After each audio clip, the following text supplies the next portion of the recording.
Sa pagbabalik eskwela, may mga estudyanteng namomroblema hindi lang po sa mga gamit, kundi sa kanilang forma, lalo kung walang required uniform. Paano nga ba maging Jaforms? Kahit ka po sa budget, alamin na yan sa report na ito.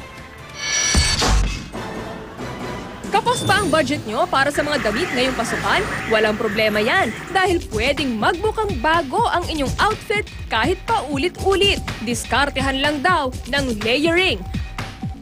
Ang mga plain o printed top, lagyan lang ng blazer o suit jacket. Pwede nang magmukhang bago. It's nice to have a lot of choices when it comes to the basic clothing. So that's when you have your black, your whites, your beiges, and your grays. Blazer could transform any casual outfit into presentable one.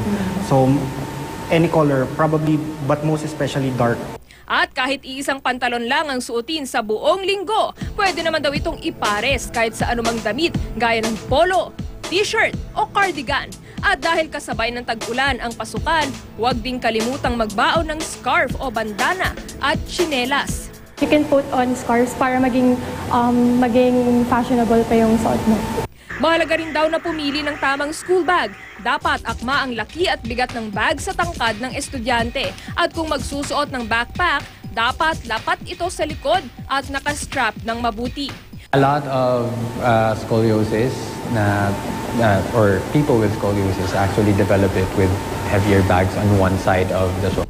Pagdating naman sa crowning glory ng schoolgirls, mas mainam daw kung ipupusot o ititrintas ang buhok para hindi sagabal sa pag-aaral. Pwede raw subukan ang side braid, kung saan parang ginawang headband ang nakatrintas na buhok, o itong tradisyonal na netting braid at ponytail. Kung mas hindi pa siya marunong mag-manage ng hair, typically or ang ginagawa ng parent is of course mahaba na lang yung pinapahaba na lang yung hair and then pinatatali, no? Tinatali na lang usually para hindi maiwasan yung pagbuhaghag. Pag nagbabasa kami, hindi po malalaglag yung buhok namin sa mukha. Mas maganda po ngayon kasi po feeling po na mas malinis po tingnan.